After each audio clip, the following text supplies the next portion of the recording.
साथियों, छात्रों, landscape of the soul, जिसकी समरी है हिंदी में, कक्षा 11 का यह लेसन है।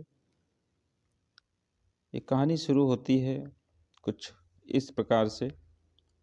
ये कहानी पश्चिमी और पूर्वी देशों में कलाकारों की सुंदरता और इच्छाओं की अलग अलग भावना को उजागर करती है।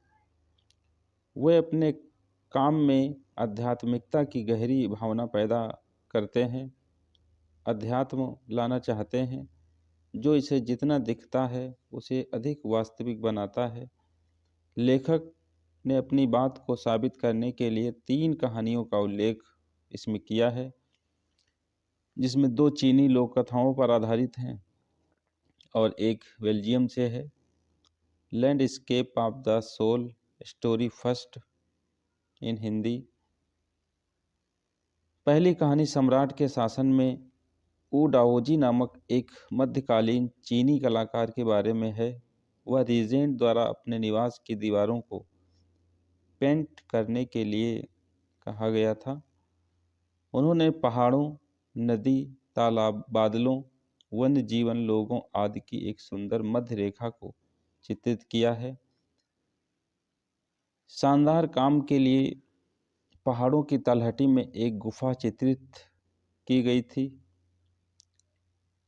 वो ने गुफा के पास एक बार अपने हाथों से ताली बजाई और यह जीवित हो गया। इसने एक नई दुनिया के लिए एक पोर्टल खोला। वो ने गुफा में प्रवेश किया और इससे पहले कि कोई और प्रतिक्रिया दे तो वो पाता है चित्र हवा में गायब हो गया। वो इसके साथ ही गायब हो गया। वो भी वहाँ से गायब हो गया। कहानी एक चीनी किंवदंती बन गई, एक अपवाद बन गया और कन्फ्यूशियस जैसे लेखकों और दार्शनिक से एक समृद्ध विद्या का हिस्सा बन गई। फिर दूसरी स्टोरी है, सेकेंड पार्ट। दूसरी कहानी एक चित्रकार के बारे में है, जो चित्रकार के बारे में कहानी बताई गई है, जो रहस्यों और कला के आध्यात्मिक जादू में विश्वास करता था। उसने एक शानदार अजगर वहाँ पे बनाया था, चित्रित किया था। उसे उसकी आंखें बनाने का मन कर रहा था, लेकिन उसे डर था कि यदि उसने आंखें खोली तो वह जीवंत हो जाएगा। उसकी कला में उसके विश्वास की शक्ति और सामर्थ्य इस प्रकार थी कि वे अपनी कला को जीवंत बनाने और आग में झुलसने वाले अजगर के शिकार होने की संभावना से भयभीत थे। ऐसा कुछ इसमें दिखाया गया है। फिर तीसरी कहानी है। अब हम मध्ययुगीन यूरोप और विशेष रूप से एंटवर्प, बेल्जियम में तीसरी और अंतिम कहानी पर आते हैं। एक बार क्वेंटिन नाम का एक लोहार था, जिसे एक साथी ट्रेडमैन की बेटी, जो कि एक पेंटर थी, उससे जो है प्रेम हो गया था। 2 कौशलों और पेशों के बीच के सामाजिक अंतर ने इस संभावना को कम कर दिया कि चित्रकार कभी भी उनसे एक साथ विवाह कर सकता है। शादी में खर्च के लिए लोहार ने चित्रकार के पैनल पर एक मक्खी बनाने का फैसला किया। यह बिल्कुल जीवंत लग रहा था और चित्रकार बेवकूफ़ बन गया और इसे जीवित कीट मानकर उड़ाने की कोशिश करने लगा। क्वेंटिन के कौशल, संकल्प और सरलता से वह आश्वस्त हो गया और अपनी बेटी की उससे शादी करा दी। अपने सच्चे प्यार को पाकर क्वेंटिन अपनी उम्र के सबसे महान चित्रकारों में से एक बन गया था। बड़ा वो प्रसन्न था। कहानियों से कलाकारों के उद्देश्य में निहित अंतर का पता चलता है। चीनी कलाकार अपने काम में गहरा अर्थ और भावना रखते हैं, जबकि यूरोपीय लोग बाहरी दिखावे और जीवन जैसी समानता के बारे में चिंतित होते हैं। लेखक फिर सांसुई की चीनी अवधारणा के बारे में बात करता है, जिसका अर्थ है पहाड़, नदी। वह यांग वर्टिकल माउंटेन जो मर्दाना, गर्म और कठोर है, और ईन जो क्षैतिज नदी जो स्त्री तरल और नम है, इसकी अवधारणाओं के बारे में सूचित करती है। दो आयामों ऊर्जाओं और वैक्यूम द्वारा अलग किया जाता है, जहाँ दो ऊर्जाएं टकराती हैं और विलीन हो जाती हैं। यह वह जगह है जहाँ कलाकार की कल्पना निहित होती है और वह अपने काम के माध्यम से संचार की आँख बन जाता है।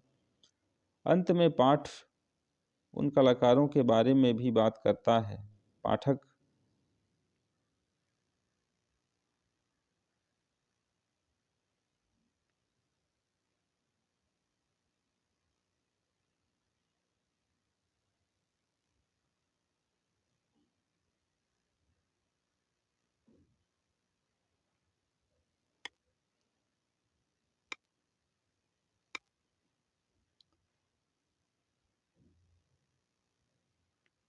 पाठक उन कलाकारों के बारे में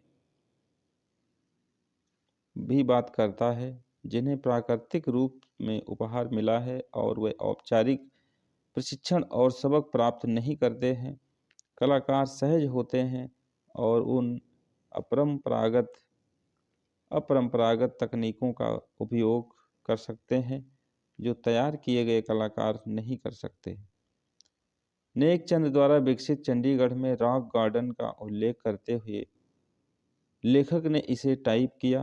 वह एक अपरंपरागत जीनियस भी थे जिनके पास अपने समकालीनों और पूर्ववर्तियों से ऊपर और आगे सोचने की दृष्टि थी।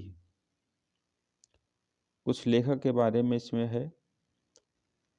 नथाली ट्रूराय एक कला इतिहासकार हैं जो विलियम डेल रिम्पल की एक पुस्तक, उनकी अनुवादित कार्य सिटी ऑफ जिन्स के कारण सुर्खियों में आई थी।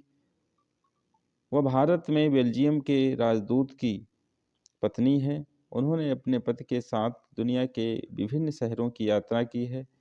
उसने बेल्जियम विश्वविद्यालय से कला और पुरातत्व के इतिहास में मास्टर डिग्री प्राप्त की है। उसने अपनी अगली किताब पुरानी दिल्ली की वास्तविकता जैसे जामा मस्जिद और चांदनी चौक पर लिखने की योजना बनाई है।